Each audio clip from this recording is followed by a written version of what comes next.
Hi everyone, thank you for joining me today to finish up our discussion on 1 Corinthians 13.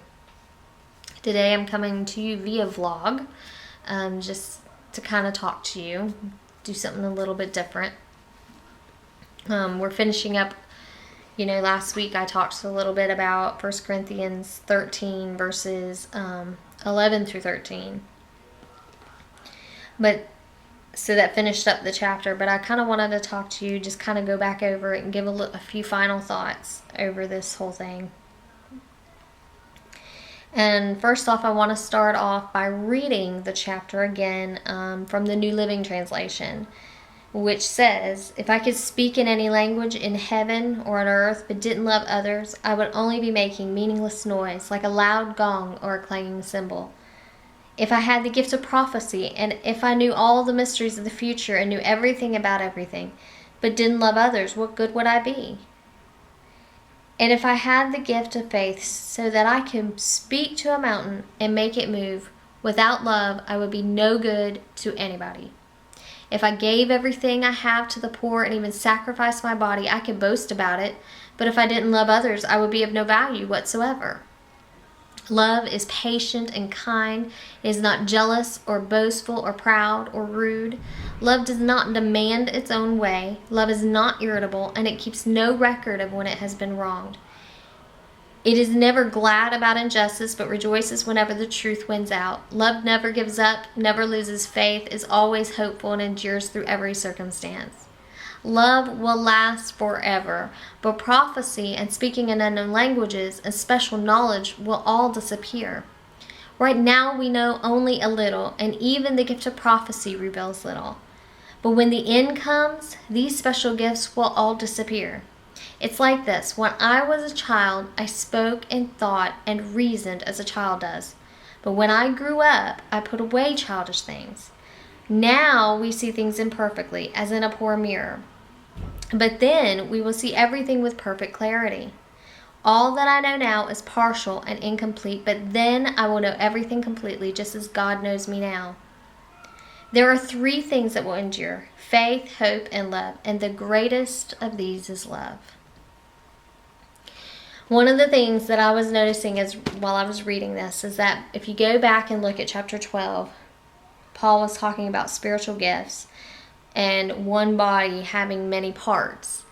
And then after that, he's again talking about gifts of the tongue and gifts of prophecy and, a call to orderly worship.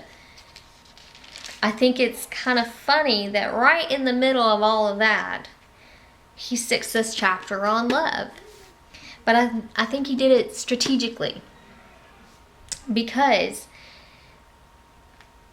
these spiritual gifts, these anointings, these talents, and, all these things are wonderful. They are wonderful. Each thing works together in the church. We need these things.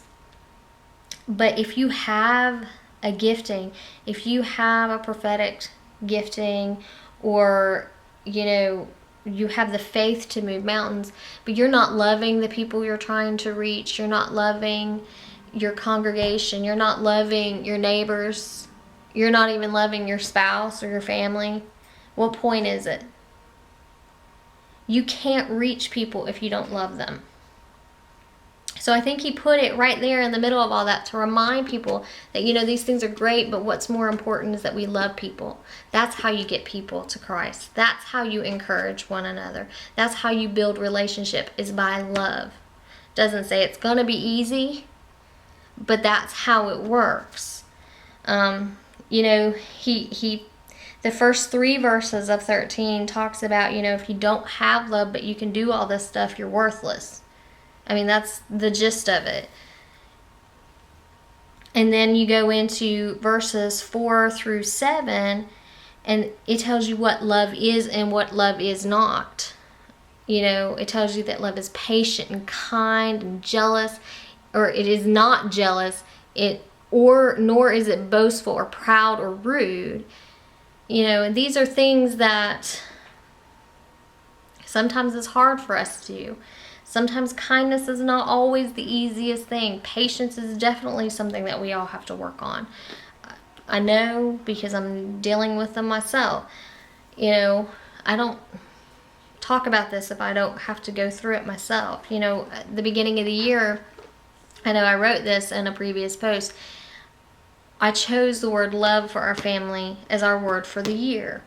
Little did I know then that would be, you know, I would be tried in that, and I would have to learn to love people that were hard to love.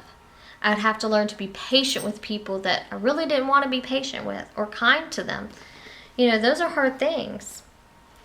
You know, not being boastful sometimes is difficult for some people, a little bit more so than others. Jealousy. Have you ever been jealous of somebody? Because God bless them. You know, we've all had to deal with these things. We all have to do it on a daily basis. And sometimes we don't realize how difficult and how deeply rooted these things are in our lives until the Lord starts bringing them out of us and working them out of us, which is, I think, the hardest part.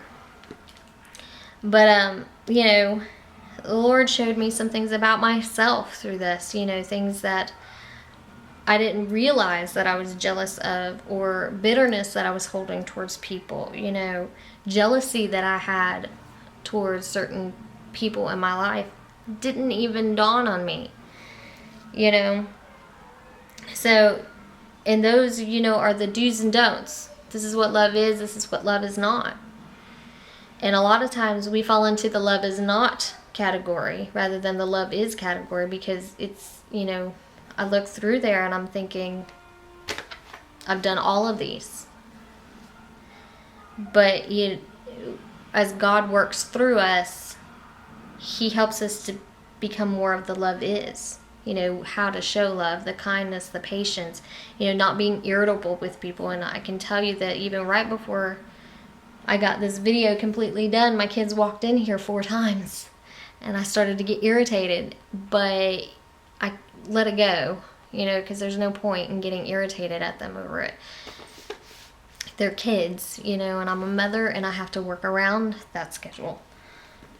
So, you know, and not losing faith, not losing hope, enduring through the hard things.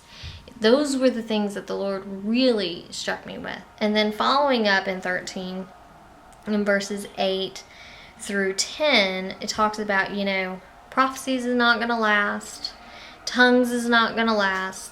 You know, when we all end up in heaven at the end of the age, we don't need those things anymore. I mean, we could just run up the street and say, hey, Jesus, you know, and ask Him whatever question we have.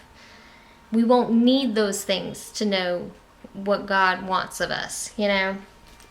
And then 11 through 13, it talks about, you know, one day we're going to have the clarity to see the big picture. Because right now we can only see the partial things. There's so much stuff in our human mind that we just don't get, we just don't understand, that we're only seeing a partial picture. And then, you know, and that's why at the end he talks about the greatest thing is love, because these other things, faith and hope, they're going to give way to other things. They're going to give way to sight and to, you know, the things are going to be there. We're not going to need to have faith. We're not going to need to have hope because it's there. The provision has already been provided. We're there with God. We're living with Him. We're growing with Him. We can run up the street, like I said earlier, and ask Him the questions. But love will go with us. Love endures forever. Love is always going to be there. And I think that's one of the things that Paul wanted to get through to the Corinthian church, is that, you know, the gifts are great. The gifts are wonderful. They're a great tool that the Lord uses to reach people and to encourage the body of Christ. But love is what's going to really hold it all together. Love is what's going to really set the relationships. And because it's pointless to use your giftings if you don't love the people you're trying to reach and encourage. So that's really what I wanted to talk to you about today. I just wanted you to kind of really dive deep in there. If you didn't really get a lot, just go back in there, read some more, see what the Lord wants to show you through that. Because, you know, this world needs a lot of love, and they need real, dynamic love. They don't need this fake love or this thing they call love. You know, this attraction, the lust, all that. That's not love. That is not real love. Love is not a feeling. Love is an action. It is something we choose to do for people. We choose to love people. We don't fall in love. We don't fall out of love. We choose to continue to love someone. But, you know, that's a whole other story for another time and another place. But, you know, I want to say thank you, too, for those of you who have been staying with me through the 1 Corinthians 13 study. I'm really, at this point, not sure what we're going to do in the future. But I know it'll be good, whatever it is. I'm going to be spending some time praying and seeking God and asking Him, you know, what next. But, you know, as He reveals things to me, I will share with you, you know, either via video or, you know, on the blog, written. But thank you so much to my readers for sticking with me through this. It was kind of a long one, and but I enjoyed it. Even if anybody else didn't get anything out of it, He showed me a lot for me, so it was worth it for just that. But I hope you have been encouraged, and I hope to see you again. And leave the comments, come back, subscribe to the blog. You put your email in and subscribe, and these blogs and videos can be delivered directly to your inbox. You can friend me on Facebook, Twitter, Pinterest. You know, I'm all over the place, so just look for me, and looking forward to connecting with you again. God bless.